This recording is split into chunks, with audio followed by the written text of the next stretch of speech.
Hello students, welcome back to my channel. आज हम बात करने वाले हैं इंडियाज़ फॉरेन पॉलिसी के बारे में। किसी भी कंट्री की फॉरेन पॉलिसी इंटरनेशनल फैक्टर्स से तो इफ़ेक्ट होती ही है, बट साथ ही साथ उस कंट्री के डोमेस्टिक फैक्टर्स भी उसे बहुत ज़्यादा इम्पैक्ट करते हैं। तो इंडिया की जो फॉरेन पॉलिसी है वो भी उसके डोमेस्टिक फैक्टर्स से ही शेप हुई है। सबसे पहले तो डोमेस्टिक फैक्टर्स की जब मैं बात करती हूँ तो सबसे पहला जो फैक्टर आता है वो है नेशनल इंटरेस्ट। कोई भी कंट्री जब अपनी फॉरेन पॉलिसी बनाती है तो नेशनल इंटरेस्ट को फॉरगो नहीं कर सकती। सबसे प्राइम मोटिव किसी भी फॉरेन पॉलिसी को बनाने का नेशनल इंटरेस्ट ही होता है। अपनी कंट्री के इंटरेस्ट को ध्यान में रखना और उसके अकॉर्डिंग जो भी इंटरनेशनल रिलेशंस हैं उनको कैरी आउट करना, ये किसी भी फॉरेन पॉलिसी का बेसिक डिटर्मिनेंट होता है। सो इंडिया की भी जो फॉरेन पॉलिसी है वो कहीं ना कहीं उसके डोमेस्टिक फैक्टर्स और इंटरनेशनल कंडीशंस के ऊपर डिपेंड करती थी। सबसे पहले अगर मैं डोमेस्टिक फैक्टर्स की बात करूं तो उसमें विजन जो है वो बहुत इंपॉर्टेंट होती है। विजन की बात से मेरा मतलब है जो प्रिंसिपल्स या गाइडलाइंस कंट्री के लीडर्स मानते हैं कि वो इम्पॉर्टेंट होंगी फॉर रनिंग अ कंट्री, वो बहुत ज़्यादा इम्पॉर्टेंट हो जाती हैं किसी भी पॉलिसी फैक्टर को बनाने के लिए। जैसे कि अगर मैं इंडिया का केस लूँ तो 1947 में जब एक तरफ इंटरनेशनल पॉलिटिक्स को अगर हम ध्यान में रखें तो वहाँ पर जो है सुपर पावर्स के बीच में कोल्ड वॉर चल रहा था। तो इस कोल्ड वॉर की सिचुएशन में इंडिया ने क्या किया? 1947 में इंडिपेंडेंट होने के बाद इंडिया के पास दो ऑप्शंस थे, या तो वो रशिया को ज्वाइन कर सकता था या फिर वो अमेरिका को ज्वाइन कर सकता था। लेकिन हमने पढ़ा है पुरानी कुछ वीडियोस में कि ना ही इंडिया ने यूएस को ज्वाइन किया ना ही यूएसएसआर को ज्वाइन किया, बल्कि एक थर्ड ऑप्शन चूज किया, दैट वाज नैम। अगर कोई कंट्री एक थर्ड ऑल्टरनेटिव में बिलीव करती है, वो ये सोचती है कि मुझे किसी सुपर पावर का पार्ट नहीं बनना, क्यों? क्योंकि मेरी कंट्री इस टाइम इस कंडीशन में नहीं है कि वो कोई वॉर लड़ सके और हम पीस प्रमोटिंग नेशन हैं, तो हम किसी वॉर में पार्टिसिपेट नहीं करना चाहते। प्लस जो हमारे लिमिटेड रिसोर्सेज हैं उनको भी हम वॉर में लगा करके वेस्ट नहीं करना चाहते। We just want an independent economic development for our country. ऐसा अगर कोई कंट्री सोचती है तो वो नैम का पार्ट बनी। और India being the founder of NAM, one of the founders था इंडिया नैम का, तो डेफिनेटली उसका जो बिलीफ था वो इंडिपेंडेंट फॉरेन पॉलिसी में ही था। इंडिपेंडेंट फॉरेन पॉलिसी को हम अपनी कॉन्स्टिट्यूशन में रिपब्लिक के फॉर्म में भी जानते हैं। हम जानते हैं India as a Soviet socialist republic country, right? So republic है तो अपने इंडिपेंडेंट डिसीजंस लेने के लिए उसके पास राइट है, ठीक है। सॉवरेनिटी भी यही बात कहती है कि हमें कोई भी एक्सटर्नल फैक्टर जो है वो गाइड नहीं कर सकता जहां पर हमारी फॉरेन पॉलिसी की बात आती है। However we have friends, we have enemies. Although in politics I always say that there are no permanent friends nor enemies, ठीक है। हमारी circumstances ही हैं जो किसी को हमारा फ्रेंड बनाते हैं या एनिमी बनाते हैं।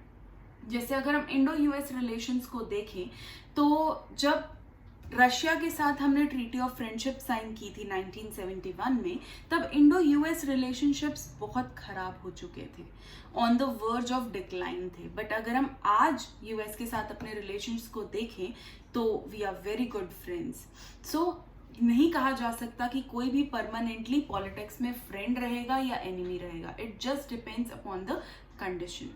सो जो फर्स्ट मेन पॉइंट किसी भी फॉरेन पॉलिसी को डिटरमाइन करने का है वो है नेशनल इंटरेस्ट। अपनी कंट्री के इंटरेस्ट को ध्यान में रख करके ये डिसीजंस लिए जाते हैं कि किस टाइप की पॉलिसीज जो है वो ली जाएंगी। नेक्स्ट जो है वो विजन है, जैसा कि मैं बता रही थी। विजन की अगर मैं बात करूं इंडिया के केस में तो हर टाइम जैसे जैसे लीडरशिप चेंज हुई है वैसे वैसे इंडिया की विजन भी चेंज हुई है। अगर हम स्टार्ट करें उसे तो हम नेहरूवियन एरा से शुरू कर सकते हैं। जैसे कि हम सब जानते हैं कि पंडित जवाहरलाल नेहरू, इंडिया के फर्स्ट प्राइम मिनिस्टर, वो सोशलिज्म में बिलीव करते थे। And socialism doesn't mean communism and nor that socialism जो यूएसएसआर प्रैक्टिस करता था या फिर अभी चाइना प्रैक्टिस करता है। उस कम्युनिज्म और सोशलिज्म की बात हम नहीं कर रहे, कोर सोशलिज्म की बात कर रहे हैं। एज एन आइडियोलॉजी जो सोशलिज्म थी, दैट इज गरीबों का भला करना, बेसिकली जो डिप्राइव्ड सेक्शंस ऑफ सोसाइटी हैं, जो हैव नॉट्स हैं, उनके लिए वर्क करना। ठीक है, ये जो बिलीफ सिस्टम था ये सोशलिज्म था। और इसी में ही नेहरू जो है वो बहुत ज़्यादा बिलीव करते थे। नेहरू ये मानते थे कि सोशलिज्म जो है वही सोसाइटी को आगे ले जा सकता है, सोशलिज्म के अलावा और कोई आइडियोलॉजी नहीं है जो फॉस्टर करेगी। But at the same time ऐसा नहीं है कि वो साइंस एंड टेक्नोलॉजी में बिलीव नहीं करते थे। उन्होंने first science research centre establish किया था होमी जे बाबा के अंदर। सो कहीं ना कहीं वो साइंस एंड टेक्नोलॉजी में भी बिलीव करते थे और साथ ही साथ वो सोशलिज्म में भी बिलीव करते थे। तो उनकी जो सोशलिस्टिक आइडियोलॉजी थी वो बहुत ज़्यादा हमारी फॉरेन पॉलिसी में रिफ्लेक्ट हुई। उनकी जो आइडियलिज्म थी वो बहुत ज़्यादा हमारी फॉरेन पॉलिसी में रिफ्लेक्ट हुई जब तक उन्होंने रूल किया इंडिया को, उन्होंने गवर्न किया इंडिया को 1947 से 1964 तक। बट जब शास्त्री जी आए, he was totally opposite. He believed in capitalism as well. वो रियलिस्ट थे, वो आइडियलिस्ट नहीं थे। आइडियाज में बिलीव नहीं करते थे, प्रैक्टिकल रियलिटीज में बिलीव करते थे। उन्होंने पाकिस्तान के साथ वॉर भी लड़ा था और ताशकंद एग्रीमेंट के साइन करने के दौरान उनकी डेथ हो चुकी थी। सो ये जो सिचुएशंस हैं, अभी मैंने 2 लीडर्स को डिस्कस किया है और ये एक्सप्लेन किया कि किस तरीके से लीडर्स की विजन जो है वो फॉरेन पॉलिसी को इम्पैक्ट करती है। अभी हम नेहरू के टाइम को थोड़ा सा डिटेल में पढ़ेंगे इस वीडियो में। सो नेहरू का जो टाइम था वो 1947 से 1964 का टाइम पीरियड था। अगर मैं इस टाइम पीरियड को ध्यान से देखूं तो बहुत ही ज़्यादा क्लियर होता है कि ये कोल्ड वॉर का इंटेंस पीरियड था, क्योंकि 1945 से कोल्ड वॉर जो है वो स्टार्ट हुआ था। चूजिंग नाम, हमारी सिचुएशन बहुत ज़्यादा ऑकवर्ड हो गई थी with both the super powers.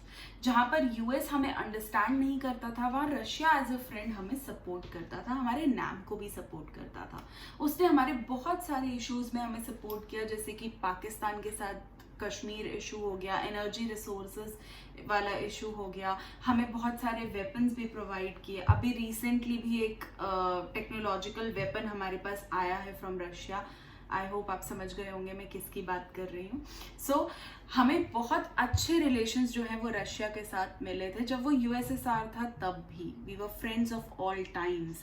रूपी रूबल ट्रेड को देख लें या किसी भी सिचुएशन में रशिया हमारे साथ था और हम रशिया के साथ थे। हंगरी वाले केस में भी हमने रशिया को, यूएसएसआर को सपोर्ट किया था। तो बहुत ही ये झुकाव जो नेहरू का रशिया की तरफ था वो भी कहीं ना कहीं सोशलिज्म की वजह से ही था, क्योंकि सोशलिज्म में जो बिलीव था उनका वो उन्हें रशिया की तरफ और ज़्यादा अट्रैक्ट करता था। बट अगर मैं बात करूं इस टाइम पीरियड की, इस कोल्ड वॉर सिचुएशन की, तो एक तरफ नेहरू थे जो एक आइडियलिस्ट थे, जिन्होंने बिलीव किया, बहुत सारी कंट्रीज में बिलीव किया। अगर चाइना का मैं एग्जांपल लूँ तो चाइना में ब्लाइंड फेथ रखने वाले भी कहीं ना कहीं नेहरू थे, जहाँ पर सरदार वल्लभ भाई पटेल ने उन्हें बहुत अच्छे से समझा दिया था कि चाइना जो एक्सपेंशन कर रहा है टुवर्ड्स द इंडियन टेरिटरीज, ये बहुत ज़्यादा डेंजरस हो सकता है इन नियर फ्यूचर। बट क्योंकि नेहरू हिंदी चीनी भाई भाई के स्ट्रॉन्ग सपोर्टर थे और मोरओवर उनको ऐसा लगा था कि चाइना हमारा फ्रेंड है और फ्रेंड जो है वो हमें कभी बिट्रे नहीं कर सकता, इसलिए वो मैकमोहन लाइन को भी सरपास करने को उन्होंने एग्री कर लिया। ही डिड नॉट केयर कि कोई हमारा बॉर्डर क्रॉस करके आ रहा है। सो ऐसी सिचुएशन में भी नेहरू का जो ब्लाइंड फेथ था ऑन चाइना, उसने उनकी आइडियलिस्टिक विजन दिखाई और फाइनली हम जो वॉर में हारे वो भी कहीं ना कहीं इस आइडियलिज्म एंड फ्रेंडशिप के स्ट्रॉन्ग बिलीव की वजह से ही माना जाता है। अगर मैं मैकमोहन लाइन को थोड़ा सा एक्सप्लेन करूं तो it was a line drawn by the Britishers, जहां पर उन्होंने इंडिया और चाइना को डिमार्केट किया था कि कुछ टेरिटरीज को, जिसमें अरुणाचल प्रदेश, लद्दाख आते हैं। बट चाइना ने बार बार इंडिया ने चाइना को कहा था कि we should discuss this line on the era of independence, but China told कि we'll discuss it later, we are friends, ऐसा कुछ नहीं है, there is no rush, there is no hurry. China हमेशा इस चीज़ को टालता रहा कि we will discuss it when the right time comes. और इंडिया का भी क्योंकि बहुत ज़्यादा फेथ था चाइना पर, तो इंडिया ने भी इस इशू को प्रोलॉन्ग करता गया, इंडिया भी. बट एक टाइम ऐसा आया जब China started intruding into the Indian territory. वो इंडियन टेरिटरी में एंटर करना शुरू कर दिया उसने by sending his soldiers, weapons etcetera. और उसको भी जब नेहरू के सामने लाया गया तो उन्होंने उसको भी जो है इतना ज़्यादा सीरियस सिचुएशन की तरह नहीं देखा. और once in 1962 we were attacked और we were unprepared definitely, so we lost the war. जब हम वॉर हार गए तो हमारी जो सिचुएशन थी वो बहुत टेरिबल हो गई और Nehru was criticised in India and elsewhere. पूरे इंटरनेशनल एरिना में नेहरू को क्रिटिसाइज किया गया इस चीज़ के लिए कि उन्होंने अपने इंडियन बॉर्डर्स तक को जो है सेफगार्ड नहीं किया. और इंडिया और चाइना का एक बहुत बड़ा बैकरूट तिब्बत भी बना, जहाँ पर हमने पंचशील एग्रीमेंट जो है वो साइन किया था, जिसमें हमने 5 प्रिंसिपल्स को एक्सेप्ट किया था विद चाइना, जिसमें एक मेन प्रिंसिपल था कि इंटरनल अफेयर्स में इंटरफेयर ना करना. बट तिब्बत जो है एक ऑटोनमस नेशन रहना चाहता था, चाइना ने उसको ऑक्यूपाई कर लिया था. दलाई लामा का वहाँ से फ्लू करके यहाँ आना, इंडिया में एक large number of Buddhist population होना जिसकी वजह से इंडिया ने दलाई लामा को सपोर्ट किया, ये सारे इश्यूज भी जो हैं वो इंडिया चाइना के बीच में बहुत ज़्यादा टेरिबल इश्यूज जो हैं वो बनकर सामने आए और कहीं ना कहीं वॉर में हम हार गए. अब जब ये वॉर हम हार गए तो Nehru could not take it, ठीक है, एंड 1964 में ही died. Now when Nehru died the situation became very complex कि अब कौन जो है वो लीडर बनेगा. बट शास्त्री जी, लाल बहादुर शास्त्री, उनको पूरी एक्सेप्टेंस थी from all the members of parliament and उनको जो है चूज किया गया as the next prime minister. अब अनलाइक नेहरू, शास्त्री जी बहुत ज़्यादा प्रैक्टिकल थे, रियलिस्ट थे, बट इंटरनेशनल एरिना जो है वो उनकी सिंपल और क्वाइट पर्सनालिटी से कंफ्यूज हो गया. और इन्हीं में एक था पाकिस्तान. अब पाकिस्तान ने ये सोचा कि जब चाइना इंडिया को हरा सकता है 1962 में, और जबकि तब तो Nehru was the prime minister, तो अब शास्त्री जी तो वैसे ही बहुत सिंपल दिखते हैं और क्या ही ये प्रोटेक्ट कर पाएंगे अपनी कंट्री को, क्या ही वॉर लड़ पाएंगे. So it is a good chance to cater to the issue of Indo Pakistan Kashmir border issue, ठीक है. सो उसने सोचा कि अब कश्मीर को अपनी तरफ लाने का ये बहुत ही अच्छा मौका जो है वो मिला है. सो आई शुड अटैक इंडिया, क्योंकि शास्त्री जी जो है वो डिफेंड नहीं कर पाएंगे. ये तो हो गई इंटरनेशनल पॉलिटिक्स. लेकिन शास्त्री जी के आने के बाद कुछ डोमेस्टिक फैक्टर्स भी ऐसे हैरान कर देने वाले बन गए थे कि इंडिया की सिचुएशन और ज़्यादा खराब हो रही थी. इसी में सिचुएशन आई थी ड्रॉट की, जहाँ पर फूड प्राइसेस राइज कर गए थे, हमारे पास खाने के लिए जो है फूड ग्रेन्स नहीं थे, लॉस ऑफ क्रॉप्स हो गया था, क्रॉप फेलियर जिसको कहते हैं. सो बहुत गंदी सिचुएशन जो है वो डोमेस्टिक फैक्टर पे भी हो गई थी और इंटरनेशनल फैक्टर पे भी हो गई थी. इसीलिए शास्त्री जी ने जय जवान जय किसान का एक स्लोगन दिया, जिसमें वो यही कह रहे थे कि किसान और जवान यही 2 लोग हैं जो हमें इस सिचुएशन से निकाल सकते हैं. ड्रॉट वाली सिचुएशन से हमें किसान निकाल सकता है और वॉर वाली सिचुएशन से हमें जवान निकाल सकता है. सो इस सिचुएशन से बाहर निकलने के लिए हमें फार्मर्स और सोल्जर्स दोनों की ही बहुत ज़्यादा ज़रूरत है और वही हमें कंट्री में जो है प्रोग्रेस करवा सकते हैं. Shastri ji was a great visionary, ठीक है, रियलिस्ट थे, आइडियलिस्ट नहीं थे. तो उन्होंने आइडियाज और सपनों में लाइफ नहीं गुजारी, उन्होंने रियलिस्ट सिचुएशन को पहचाना. वो बहुत इजीली देख पा रहे थे कि पाकिस्तान जो है उसकी पूरी आई जो है वो कश्मीर पर है और इस टाइम हमें नेशनल इंटेग्रिटी को बचाना बहुत ज़्यादा ज़रूरी है. तो शास्त्री जी ने जो है वॉर लड़ा अलोंग विद पाकिस्तान और हमने लाहौर को भी जो है वो कैप्चर कर लिया. We won the war and Pakistan का लाहौर भी जो है वो हमारे पास आ गया. अब इस सिचुएशन में इंटरनेशनल एरिना में क्रिटिसिज्म हुआ डेफिनेटली, क्योंकि किसी भी वॉर को सपोर्ट तो नहीं किया जाता बाय द इंटरनेशनल एरिना, और हमें लाहौर जो है वो उन्हें वापस करना पड़ा। We had to return Lahore back to Pakistan. और ताशकेंट एग्रीमेंट जो है वो साइन किया गया between Nehru and Ayub Khan. And finally जो है ताशकेंट एग्रीमेंट साइन करने के लिए जब वो उज़्बेकिस्तान गए इन यूएसएसआर, तो वहाँ पर शास्त्री जी की डेथ हो गई। शास्त्री जी को जो मारा गया, इसको किसी तरीके से मर्डर भी देखा जाता है, and somehow it is seen as a killing as well. So लेकिन इस पर जो है बहुत ज़्यादा डिस्क्रिपेंसी है, तो इसको हम डिस्कस नहीं करेंगे। We don't have the relevant sources of that time.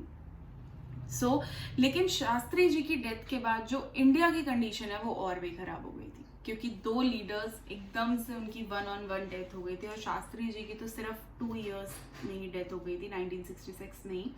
So again बहुत गंदी सिचुएशन आ गई थी। और अब जो सिचुएशन थी वो थी वॉट की सिचुएशन, हु की सिचुएशन नहीं थी, वॉट की सिचुएशन थी।